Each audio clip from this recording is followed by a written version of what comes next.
কৃষ্ণের ভবিষ্যৎবাণী। কোন ঘরে মাতা পিতাকে কষ্ট দেওয়ার মতো সন্তান জন্মায়? নমস্কার বন্ধুরা, সেবাদৃষ্টি চ্যানেলে সকলকে স্বাগত জানাই। বন্ধুরা, আজ আপনাদের এমন এক ভয়ঙ্কর সত্যের মুখোমুখি করাবো যা শুনলে আপনার সিদ্ধারা দিয়ে ঠান্ডা স্রোত বয়ে যাবে। এমন সন্তানও পৃথিবীতে জন্ম নেয় যারা কিনা সাক্ষাৎ জন্তু। বিশ্বাস হচ্ছে না তো? তাহলে আজকের এই গল্পটি শেষ পর্যন্ত শুনুন। আজ আমরা আপনাদের বলবো যে মা বাবার সন্তানের মধ্যে এমন গুণ থাকে তারা সর্বদা তাদের মা বাবাকে কষ্ট দেয়। কিন্তু বন্ধুরা, এটা জানার আগে এই চ্যানেলটিকে সাবস্ক্রাইব করুন এবং গল্পটি শুনে ভালো লাগলে অবশ্যই একটা লাইক করুন, শেয়ার করুন। তাহলে চলুন জেনে নেওয়া যাক সেই সন্তান কেমন হয়। বন্ধুরা, একবার গরুড়দেব ভগবান শ্রীকৃষ্ণের কাছে গেলেন। গরুড়দেব বললেন, হে ভগবান শ্রীকৃষ্ণ এবং দেবী রাধাকে আমার প্রণাম জানাই। হে প্রভু, আজ আমি আপনার কাছে একটি প্রশ্নের উত্তর জানতে এসেছি। ভগবান কৃষ্ণ বললেন, হে গরুড়দেব, জিজ্ঞাসা করো, এমন কি প্রশ্ন তোমাকে ব্যাকুল করেছে? আমি নিশ্চয়ই তোমার প্রশ্নের উত্তর দেব। তখন গরুড়দেব বললেন, হে প্রভু, আজ আমি পৃথিবীলোকে ভ্রমণ করছিলাম। তখন দেখলাম পৃথিবীতে সন্তানেরা তাদের বৃদ্ধ মা বাবাকে অনেক কষ্ট দেয়। তারা তাদের মা বাবাকে অসম্মান করে। হে প্রভু, দয়া করে আমাকে বলুন, কোন ধরনের সন্তানরা তার মা বাবাকে অনেক কষ্ট দেয়? তাদের মধ্যে এমন কি দোষ থাকে যার কারণে মা বাবা তাদের সন্তানের সাথে সুখী থাকতে পারেন না? গরুড়দেবের কথা শুনে ভগবান শ্রীকৃষ্ণ বললেন, হে গরুড়দেব, আমি তোমার প্রশ্নের উত্তর অবশ্যই দেব, কিন্তু তোমাকে এই উত্তর জানতে হলে আমার বলা একটি কাহিনী মনোযোগ দিয়ে শুনতে হবে। আর এই কাহিনীর মধ্যে দিয়েই তোমার সব প্রশ্নের উত্তর তুমি পেয়ে যাবে। তখন গরুড়দেব বললেন, কাহিনী অবশ্যই মনোযোগ দিয়ে শুনব। তখন ভগবান শ্রীকৃষ্ণ বললেন, এক সময়ের কথা, কৌশল রাজ্যে একজন রাজা বাস করতেন। তার একটি কন্যা ছিল। রাজার কন্যা অত্যন্ত সুন্দরী ছিল। তার রূপ লাবণ্য ছিল মোহনীয়। তার নাম ছিল বৈদেহী। বৈদেহী তার রূপ ও সৌন্দর্য নিয়ে খুব গর্বিত ছিল। সে তার মা বাবার একমাত্র সন্তান ছিল, তাই বৈদেহী খুব আদর পেত। রাজকন্যা প্রাসাদের সব দাসদাসীদের এবং লোকেদের অপমান করত। অন্যান্যদের অপমান করে তারা খুব ভালো লাগতো।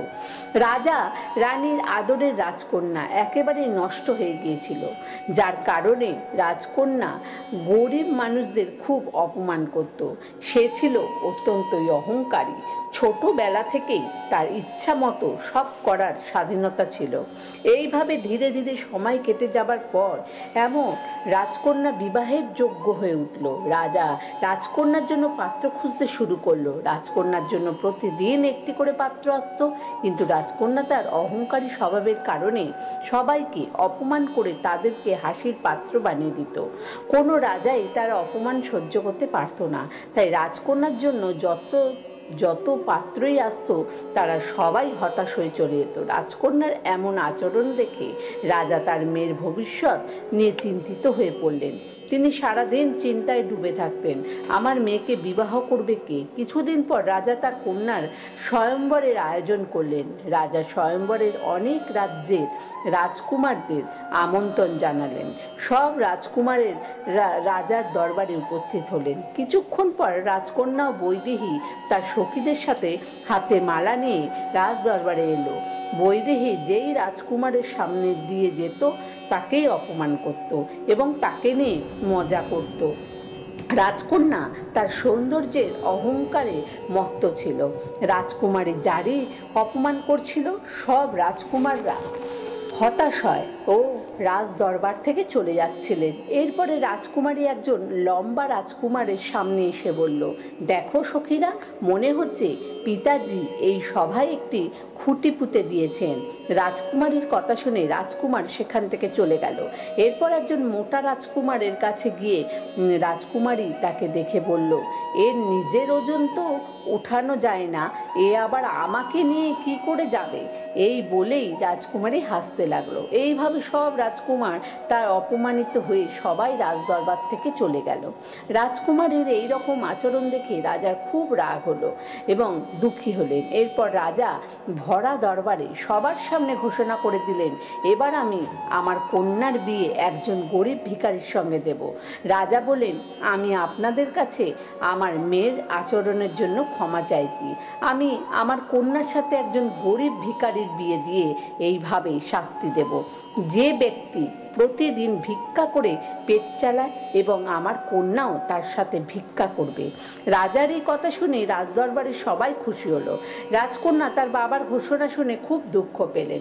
এরপর একজন গরিব ভিখারি রাজার প্রাসাদের বাইরে থেকে ভজন গাইতে গাইতে যাচ্ছিল।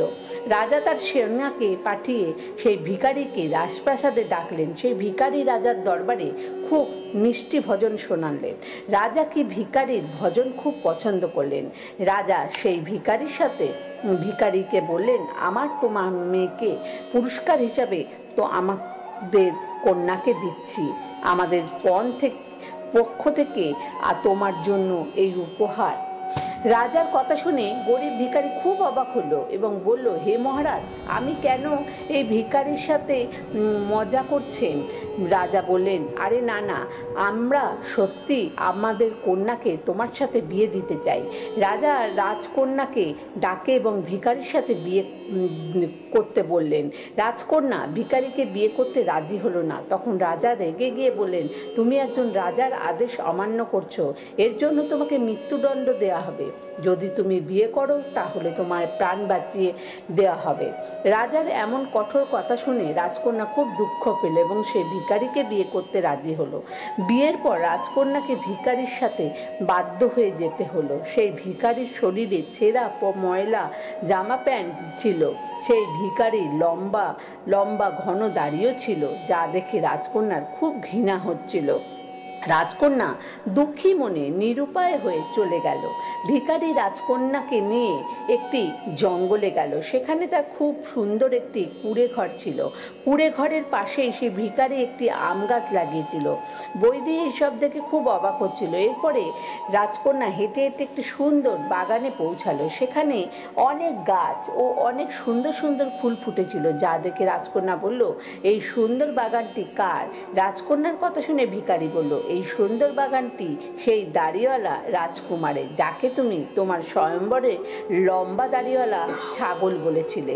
যদি আজ তুমি তাকে বিয়ে করতে তাহলে আজ এই সুন্দর বাগানের মালিকানা তোমারই হতো। তখন রাজকন্যা অল্প দূরে এগিয়ে গিয়ে বিশাল ক্ষেত দেখতে পেল। সেই ক্ষেত দেখে রাজকন্যা বলল, এই ক্ষেতটি কার? ভিখারি বলল, এই ক্ষেতটিও সেই রাজকুমারেরই, যার দাড়ি নিয়ে তুমি মজা করেছিলে। রাজকন্যা বই দিয়ে ভিখারির কথা শুনে খুব দুঃখ পেতে লাগলো। তারপর তারা আরও কিছু দূর এগোনোর পর রাজকন্যা একটি অত্যন্ত সুন্দর নগরী দেখতে পেল এবং জিজ্ঞাসা করলো, এই সুন্দর নগরী কার? ভিখারি বলল, এই সুন্দর নগরীও ওই দাড়িওয়ালা রাজকুমারের। সমস্ত কথা শুনে এখন রাজকন্যা তার কৃতকর্মের জন্য অত্যন্ত লজ্জা বোধ করতে লাগলো। সে মনে মনে কাঁদতেও লাগলো। সে ভাবছিল, যদি আমি আমার সৌন্দর্যের অহংকার না করতাম তাহলে আজ আমি কত সুখে জীবন কাটাতাম। এখন ভিখারি রাজকন্যাকে তার কুঁড়ে ঘরে নিয়ে এলো। কুঁড়ে ঘর বাইরে থেকে সুন্দর দেখালো, ভিতরে ছিল অত্যন্তই নোংরা। কুঁড়ে ঘর ভিতর থেকে দেখে রাজকন্যা বলল, আমি এত নোংরা ঘরে থাকতে পারবো না, যাও প্রথমেই ঘরটিকে পরিষ্কার করার জন্য চাকর ডাকো। রাজকন্যার কথা শুনে ভিখারি বলল, হে প্রিয়ে, এটা তোমার রাজপ্রাসাদ নয়, আর আমিও কোনো রাজদরবারের অফিসার নই যে তা আমার চাকর বাকর থাকবে। আমাদের নিজেদেরই ঘর পরিষ্কার করতে হবে।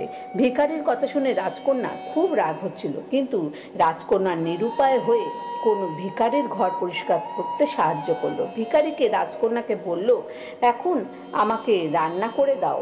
রাজকন্যা তো রান্না বান্না জানেই না, সে ছোটবেলা থেকে কোনো কাজই করেনি, তাই তার রান্না করতে খুব কষ্ট হচ্ছিল।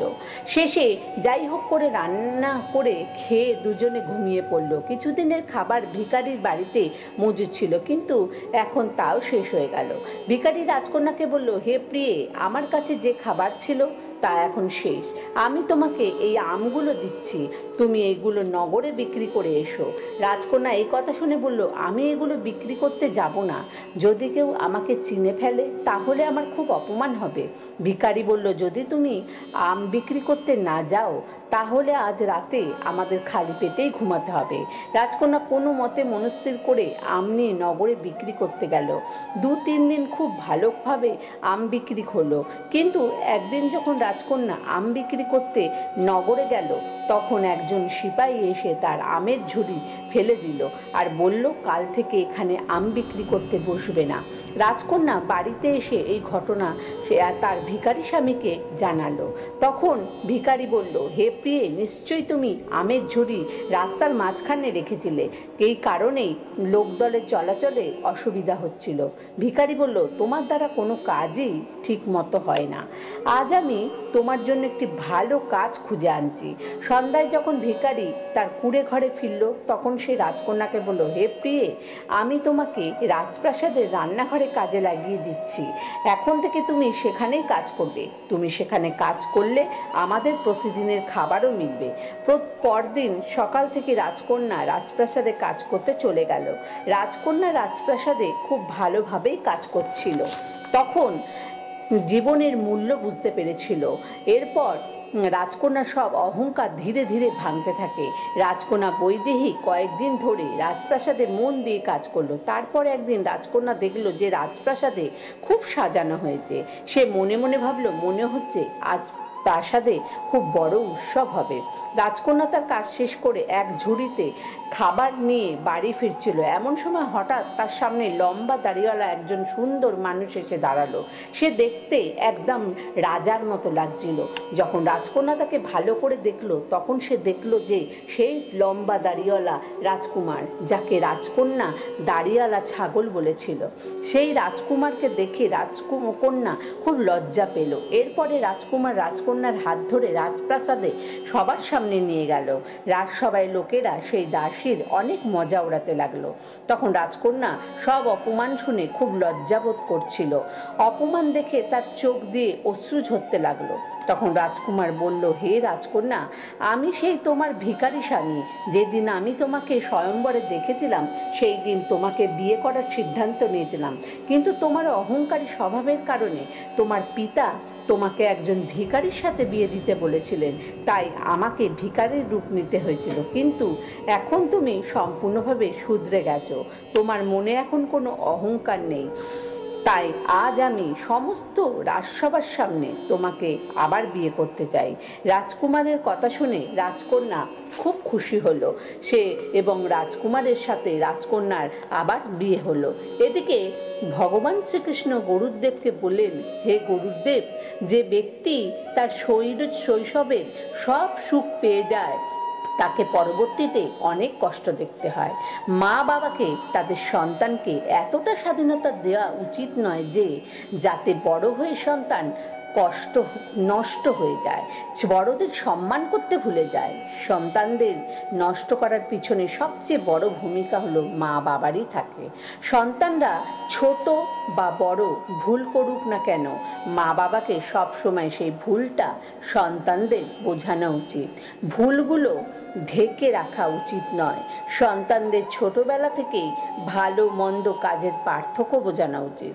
শৈশবে সন্তানদের যে রকম প্রতিপালন করা হয়, বড় হলে সন্তান সেই রকমই হয়ে যায়। বড় হয়ে সন্তানরা তাদের মা বাবার কথা মানে না।